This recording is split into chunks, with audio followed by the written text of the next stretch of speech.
Good evening, and Pledge allegiance to the flag of the United States of America and to the republic for which it stands, one nation, under God, indivisible, with liberty and justice for all.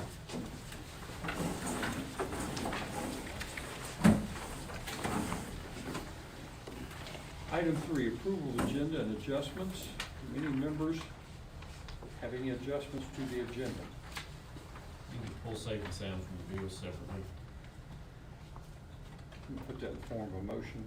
I'd just like to make a motion that we pull safe and sound security systems. I'll second.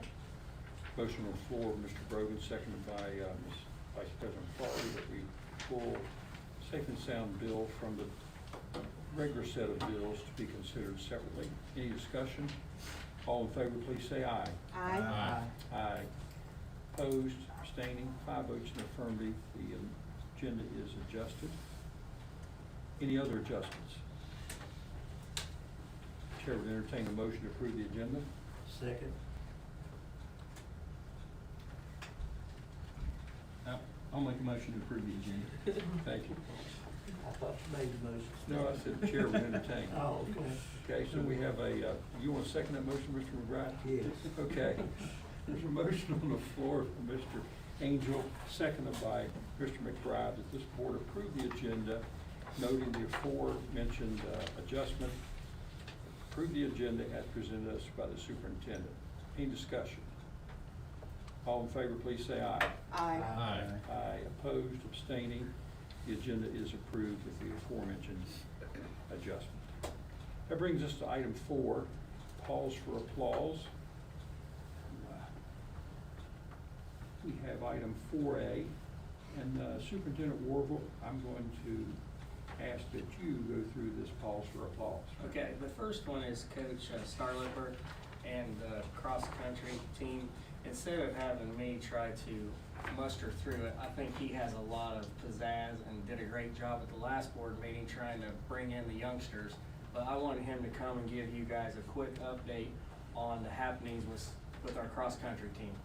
Go ahead, Mr. Starlipper. I'd like to thank each and every one of you all for the opportunity that you gave us, and anybody else that did as well, to give cross-country an opportunity in this county. It's a unique sport, and it's pretty easy to bring. It's not a lot of equipment, so I just appreciate that you all, recognize that and gave us those students and myself that opportunity to be able to lead that program.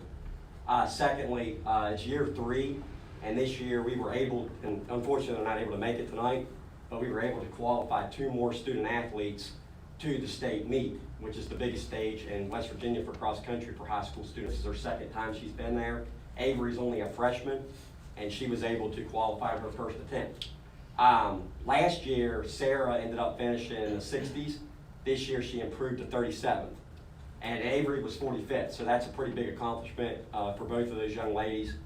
And last thing I wanted to let you all know, we had 17 athletes, middle school and high school combined, of course, that came in right now.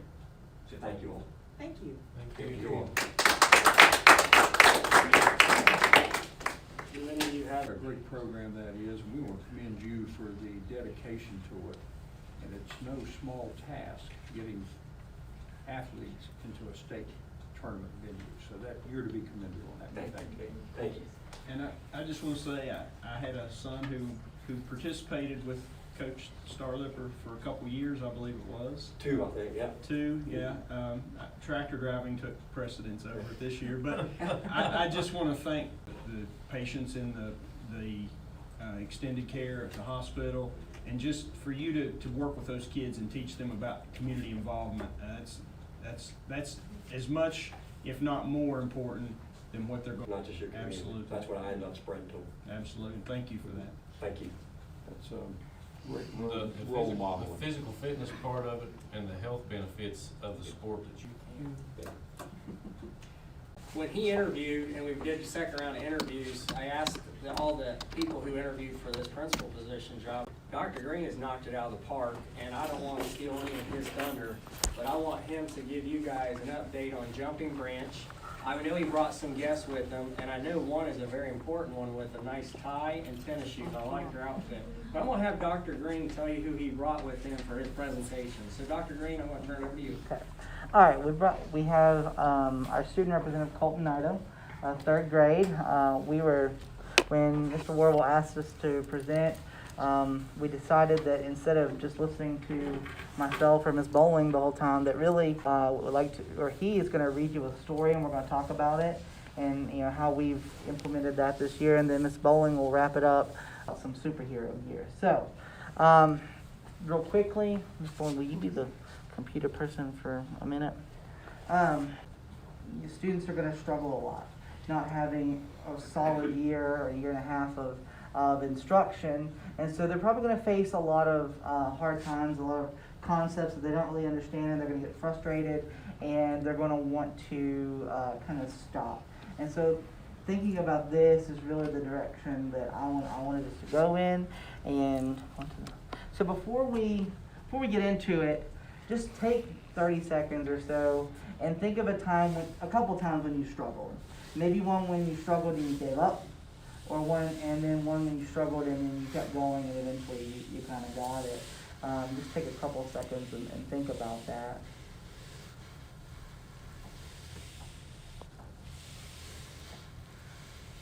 When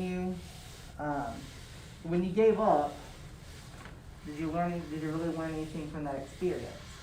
Did you grow as a person? My guess is probably not, other than you learned that I can't do that, or I don't want to do that anymore. But when you struggled and you we know that this year was going to be a struggle already, and so that's where we want to go. We want to have a different mindset. All right, so we want to have a growth mindset. The idea that if you have a growth mindset, you're open to new things, you're open to learning, you're open to keep trying until you get it. And a growth mindset, there's a lot of change, a lot of adaptation, and just a lot of overall growth as a person. And so that was the goal versus a fixed mindset in that you don't really grow, you stay stagnant, and nothing else really changes. So outside of quality instruction is we got to get the mindset. We've got to get the kids in the right mindset that, yes, it's okay, you may struggle, there may be gaps, but overall you will get, if you keep trying, keep working at it, you're going to get there. So that leads us to the power of yet. And this is where my friend Colton comes in. Colton, would you please explain to the board what the power of yet is? It is a thing where you can't do it yet, but you keep on trying until you get it correctly right. Right. So eventually you can get there, but you got to keep doing what? Trying. Got to keep trying. Got to keep working hard. How does it help you with motivation? It helps you from not giving up, but you keep on trying. Okay. So it kind of keeps us, feeling like we can get there eventually. We talked about read that to you. Okay.